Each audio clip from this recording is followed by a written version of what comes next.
What is that? Hope everyone is doing well. Happy blessed Sunday. Welcome into the kitchen with Body Culinary. Chef Kwasa, personal trainer, natural born woman, mother. And we're doing some food prep. So I have made a deal with myself.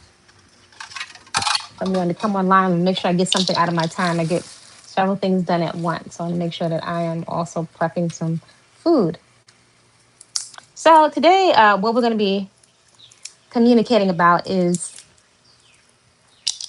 gateway drugs, right? What are some gateway drugs to eating healthy, right? And when I'm talking about gateway drugs, I grew up on an after school special where they used to have, little short films to encourage people not to do drugs. But when I'm talking about gateway drugs, and back then marijuana was a gateway drug. When I'm talking about gateway drugs, I'm speaking of foods as drugs because foods have natural chemicals in them that stimulate hormones and the different processes of the body. I'm talking about foods that encourage us to eat healthy, right? And actually, most of us, if not all of us, have a gateway drug, right? A food, in particular, a vegetable that we really enjoy. So that might be for you. That might be broccoli because you remember eating half a chicken and broccoli from the Chinese restaurant back in the day. And so the broccoli, the crunch and the sauce might be something that you remember. You might have fun, central food culinary memories with that. You have a thought that, wow, I could eat that every day. I'll eat that. That might be your gateway drug. Or your gateway drug food might be corn on the cob, right? Because you remember corn on the cob from the family barbecues with lots of butter and salt on it, right? Or if you're from the Caribbean, you may remember roast corn, right? So that might be your gateway drug. Everybody usually has some kind of vegetable that maybe their mom prepared or their grandmother prepared that you ate on special occasions that you really enjoyed and that you actually have fond memories of. So that could be your gateway drug, right? That broccoli that you used to eat, the half a chicken and the sauce and sometimes the MSG and sometimes a lot of oil, you could actually look for ways to prepare that broccoli in a way without cooking it to death and without the MSG, without making it so oily so that it's breaking out your face. You could find other ways to prepare that broccoli. You could juice it, you could shred it down, you could chop it so finely that it can go into a natural or a healthy type of tabbouleh that doesn't have as much starch in it. So there's so many possibilities. People, I think, don't realize how many possibilities there are with food preparation or all the different things that you can do with your vegetables. Right now, I'm shelling some local peanuts, which I'm going to sprout. So these can either go back, some of them can go back in the ground to plant, or I can make a variety of dishes. So that's the policy here. I can take any ingredient in my kitchen, in my garden, and flip it every which way to Sunday and do so many different things with it. And that's how we like it. I'm sure, and I just meditate on Grandma Lou, and I knew both of my great grandmothers. And if I think of my great great grandmothers that couldn't shop everywhere, if they had a little patch of land for a garden, and other women had a little patch, or auntie had or cousin had a patch of garden, and you take all that time to water and to weed, it's not likely that you're going to be wasting anything. You'll find every way to extract everything that you can out of the food before you finally put it into the compost. So that's my frame of thinking, right? And I've been thinking like this for a long time. I was like, what if this is all I have with these couple of ingredients? What am I gonna do? So I'm not gonna be bored. I just enlist some creativity, right? And I do have in mind, I want the food to taste good because I do like taste, and I used to be a junk food junkie. Though I don't want back the acne that I had because that acne had my face toe up from the flow up. It was intense. There was a time I was doing fitness competitions where my body was ripped, but I had all this acne, and hate is a strong word, but I hated it. I absolutely Hated it. I can't see all of the comments there. How do you see comments here? I don't know how to see the comments here, but greetings to whoever that is. Yes, I absolutely hated all that acne. And I even had a lot of acne and hyperpigmentation and scarring, even as a vegan. And I was crying to my mentor, why can everybody eat everything they want and their skin is clear and not mine? But change, real change, lasting change, is not going to happen unless you're absolutely honest with yourself. And when I sat back and I was really honest, I had to admit to all of that, the years of potato chips, cheese doodles, candy bars, penny candies, candy corn, Laffy Taffies, dipsticks, Chico sticks, Hershey's plain, Hershey's M&M's plain and peanut. Oh my God, I ate so much junk food. That was like a small fortune. I picked up on that pattern that was passed down to me as a way of self-soothing from my family, and it was reinforced in my community, right? And society, at school, right? At holiday parties and Halloween and Easter. In particular, the pattern of making myself feel better with food. That's a cultural pattern that I picked up. So I'm crystal clear, and I tell folks all the time that I study drug addicts for a reason.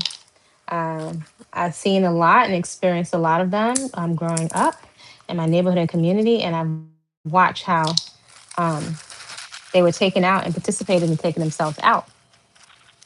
Likely not be due to trauma and not having other tools and other ways to self soothe to interrupt that conditioning and finding other ways to self soothe that didn't tax the organs and age the body and all that stuff. So I've had a keen eye and ear from a little girl. So food, although it's very nourishing for the cells, um, if we're really honest, I think the majority of the time I've observed that we're usually not eating primarily for nutrition. We're usually eating primarily to sedate ourselves and to self-soothe. Let me know respectfully if you've observed anything different, but that's what I've observed on this path of healthy eating, even as a vegan, even as a raw vegan.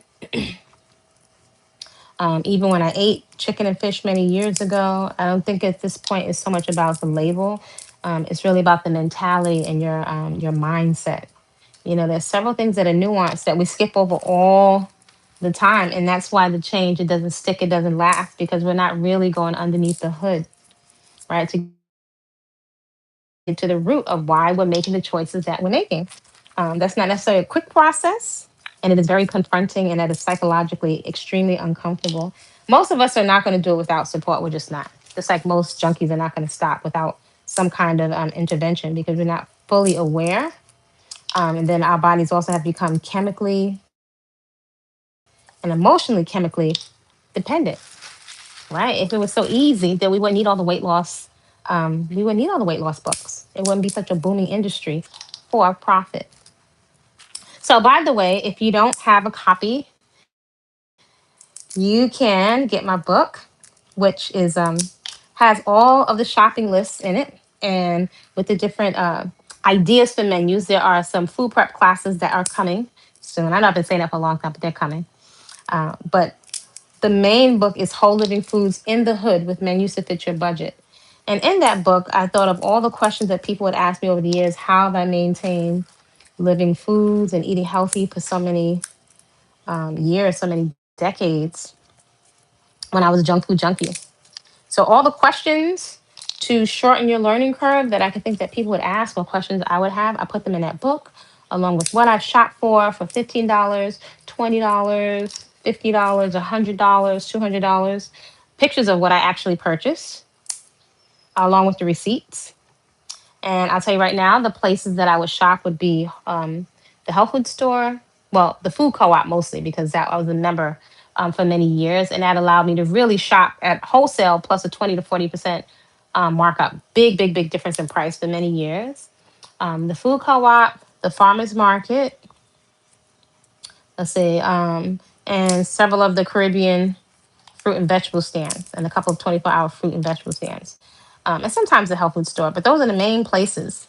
The main three I would say would be the food co-op, the farmers market, and the 24-hour fruit and vegetable stands. That's where I've gotten most of my produce over the years. And the foods that we're preparing, that we're focusing on, is whole. You can still recognize it as whole. You can still recognize it as whole.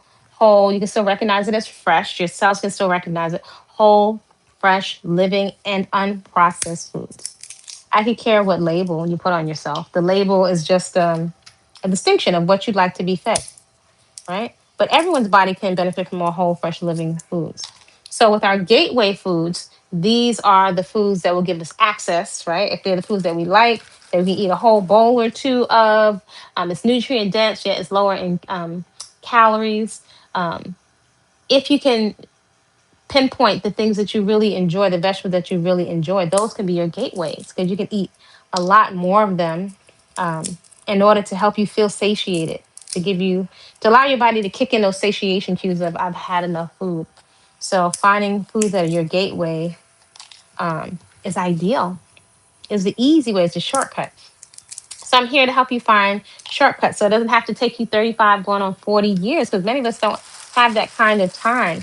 We've got lots of deposits to make into the 401k of our vitality, right? We're going to need to make withdrawals, right, from that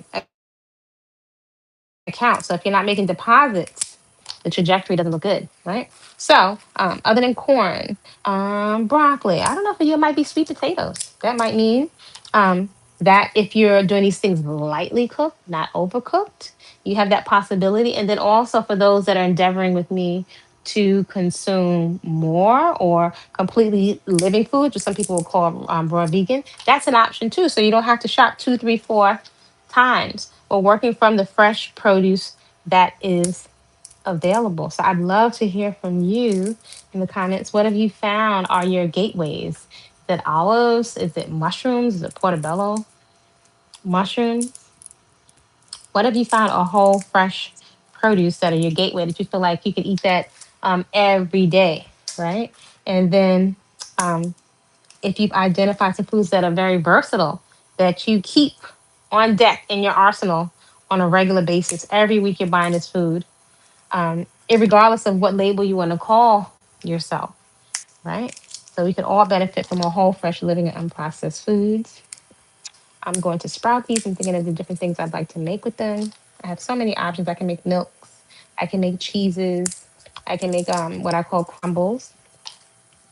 So it's a lot we can do. So download your copy of Whole Fresh Living Foods. Whole Living Foods in the Hood was made used to fit your budget. Get your shopping list there. And then there is a series that's coming up. So if you'd like to join with me for several weeks in a course, if you'd like to transition your food to Whole Fresh Living Foods, but you need a transition, right? Something along the way, then you can look in the link, right? In the info in the description box area, reach out to me, info@body-culinary.com if you need coaching. If you'd really like to maximize your health and fitness and vitality, if you're in your late 30s, 40s, 50s, maybe you're over 55 like me, and you want to see how far you can take yourself to get healthy, natural skin. You know, I used to have a truckload of acne. And you can do this all with the food, movement, and then garden/nature therapy for deep relaxation. So let me know if you have any questions and you can respectfully put them in the comments. Feel free to reach out to me for coaching if you'd like the opportunity to go into immersion program and study with me personally in Central America. Then reach out to me. We have some spots that are available before the new year. Create a great day on purpose. Like, comment respectfully, and subscribe. And we'll see you soon.